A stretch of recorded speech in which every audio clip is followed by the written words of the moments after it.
Hyperdimensional Conflict, Part 1, Origin of the Creation. In order to understand the reason for the conflict, one must know how it came to be.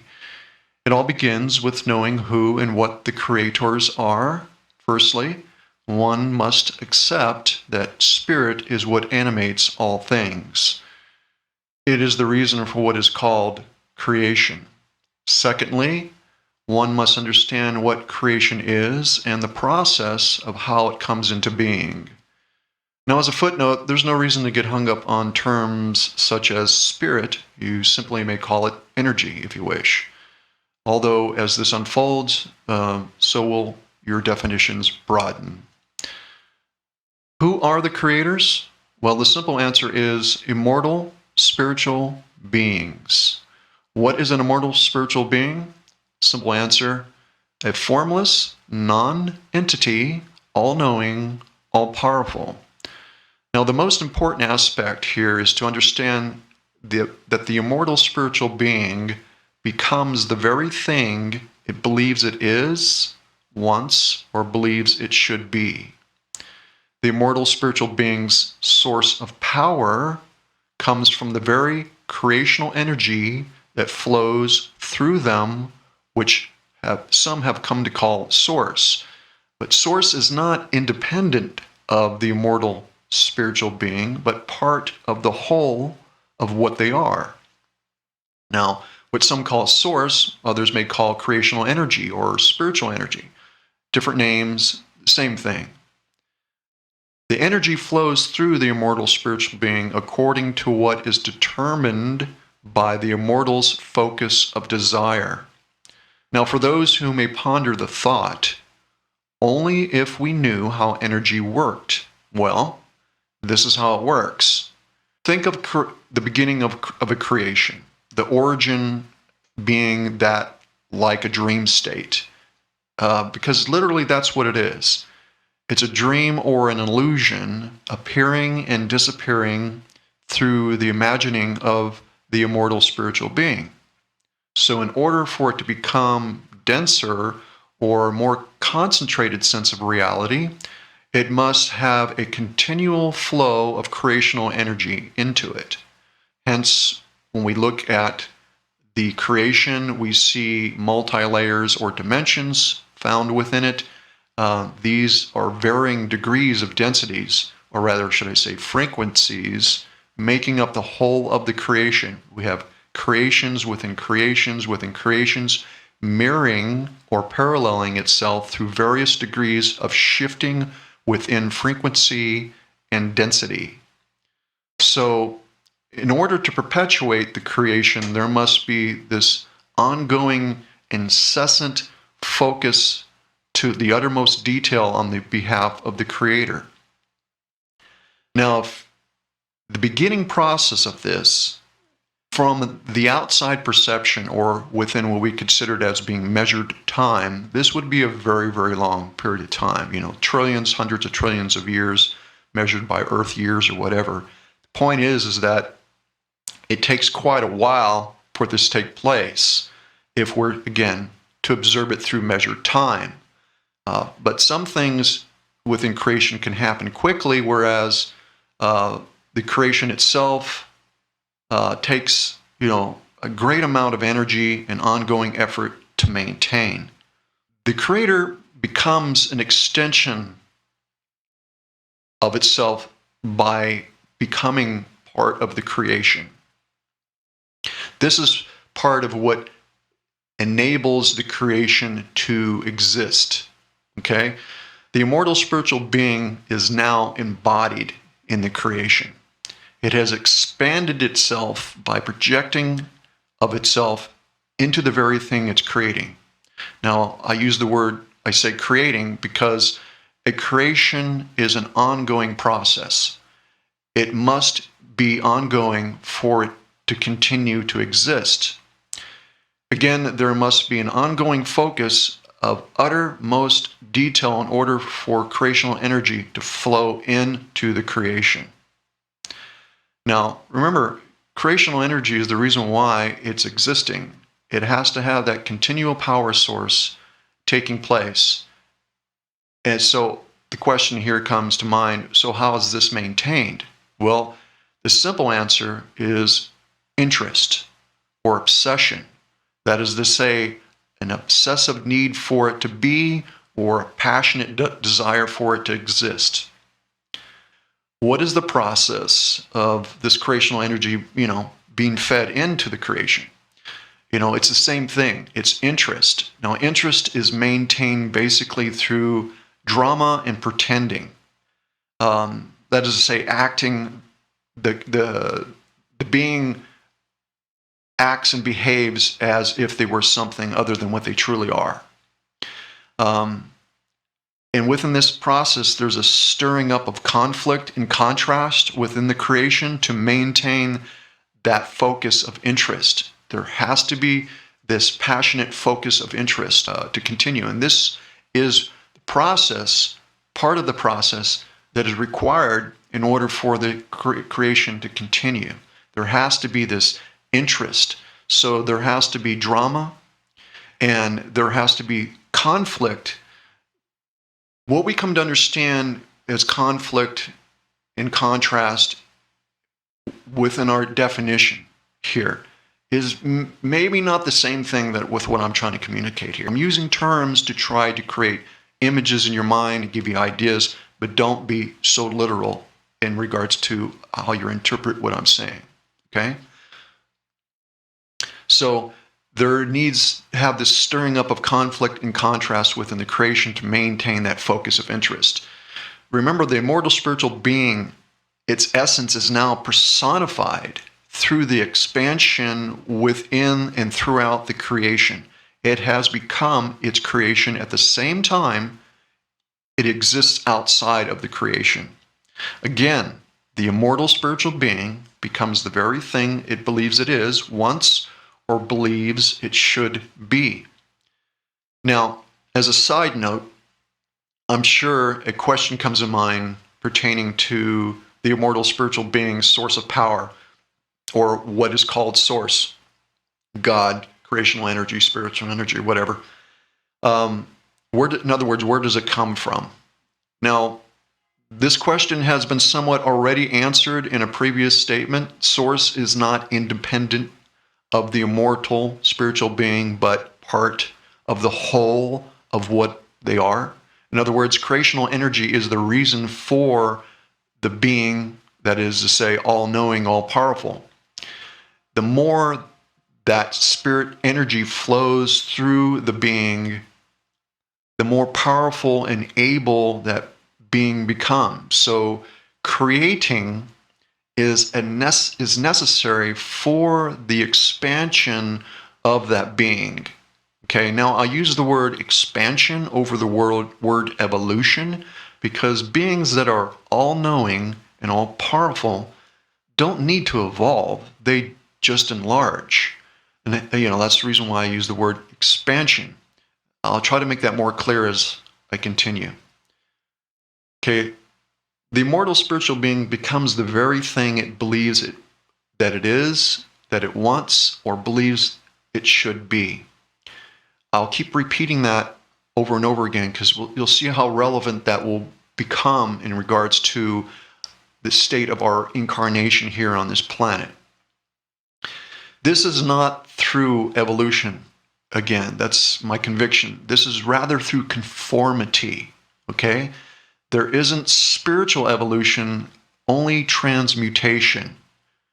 Again, you have a being projecting itself into its creation and becoming personified within it in order to perpetuate the creation's existence. That being is all-knowing and all-powerful. What we have here is expressions and transmutation, not evolution. Evolution is sort of like an illusion in regards to we see these long periods of time. But time is irrelevant within the state of timelessness, if you understand what I'm saying. So based on one's viewpoint or perception, one could come to certain ideas that may not be true.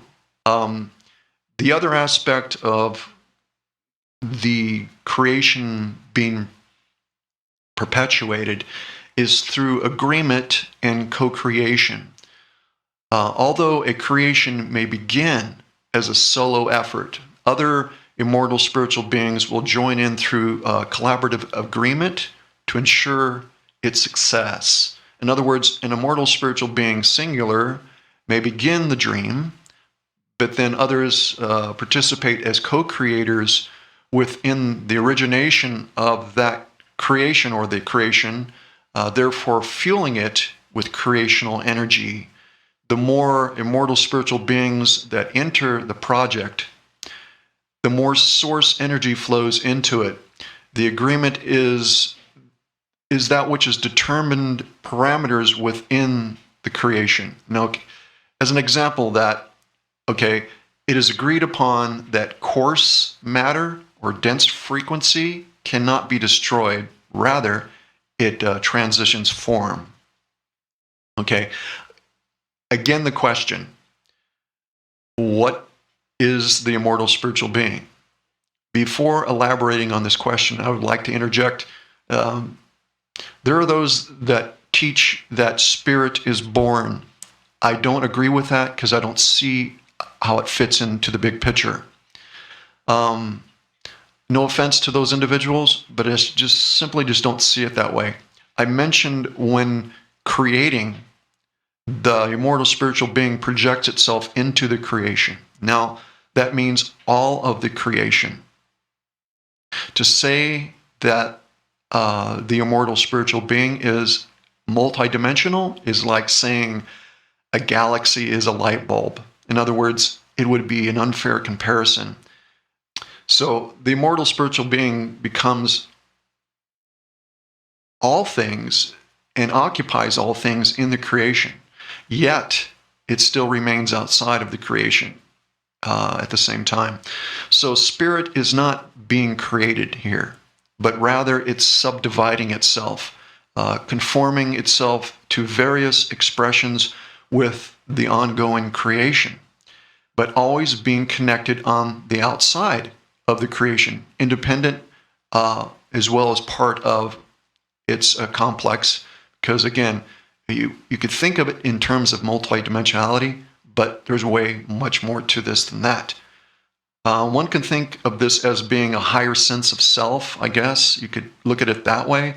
But I would only use that as a guidepost to better understand the concept. Again, I believe it to be way more than just that. You're probably thinking that this sounds a lot like the oneness doctrine. And all these expressions in creation are conforming according to the agreement of free will creative expression. Well, yes and no. As mentioned, the immortal spiritual beings participate through co-creation within and throughout the particular creation shared, yet to a lesser extent. And again, the main reason for the immortal spiritual beings' co-creative effort is to feed creational energy into it so that its existence is maintained. The more that participate, the greater the flow of power into the creation. So what we have going on here is a multitude of immortal spiritual beings collaborating as co-creators, subdividing within a creation, creating drama, that is interest, in order to feed creational energy into the creation. So again, what is the immortal spiritual being? Well, first of all, it should be noted that all immortal spiritual beings are unique in frequency, power, and abilities. It must be noted that when a mortal spiritual being projects itself into a creation, that this is a very powerful possessive act. One could define this act as forcefully conquering or dominating. There's a great deal of power being expressed here. Think of a star going supernova or whatever that you could observe within the quote-unquote 3D perception. And you see all this power being displayed. It transcends that, so it's way beyond that. Like I said, it's difficult to put in words, but my point here is that the nature of the immortal spiritual being is to conquer its creation, to possess it to the uttermost extent. This is a must for the creation itself to continue, you see. Hence the reason we have all this excessive drama found within the creation, for it fuels the creation's existence. Remember, it has to have that power source. If it doesn't exist. So there has to be this intimate, powerful, possessive connection that takes place. Because of this incessant need to conquer, possess a creation, I've come to believe that there are particular immortal spiritual beings that are here within this particular construct or universe that I would call rogue. These beings are from other constructs, other universes, and through whatever means, technological or otherwise, have been able to pass through the push belt. Now, the push belt is a protective membrane that keeps other universes' energies from overlapping into one another. Now, these beings have added a great deal of unwanted drama that wasn't part of the agreement, co-creation of this construct or universe. This behavior would really be due to the fact that they're from a different construct or different universe, being made up of different frequencies and agreed upon ideals, of what is acceptable. They simply are come in here and have become pirates. Their behavior is, criminal is not the proper word here, but they don't see what they do as being wrong. Okay? Because it's normal to them. Whereas those here native to this universal construct find their behavior contemptuous and outright criminal. And because that's really what's been going on here. It's been a complete violation to what has been agreed upon here. At least that is one way of looking at it. Again, it could simply be part of a transmutation within the eccentricities of this universe, making up this creation's dramatic fuel, if you will. Because remember, interest equals drama, drama equals pretending, pretending equals personifications, which are fuel for the creation. So the question again here is, what is an immortal spiritual being? In its natural state of being, it is a formless, non-entity, all-knowing, all-powerful, which varies in power and abilities and is able to be inside and outside of its creation by subdividing itself through projection of self and transmutation of personifications. Again, the immortal spiritual being becomes the very thing it believes it is, wants, or believes it should be. So here's a question. So what term would you use to identify such a being? Would you call it a god or God? Perhaps. If so, then what would you say if I told you that you are an immortal spiritual being? If you've been listening up to this point, you would see that that's what we are, because we are spirit. And again, I'm under the conviction that spirit isn't born. It's just a subdivision. All these different aspects are subdivisions of the variance of the complexity of what the immortal spiritual being is.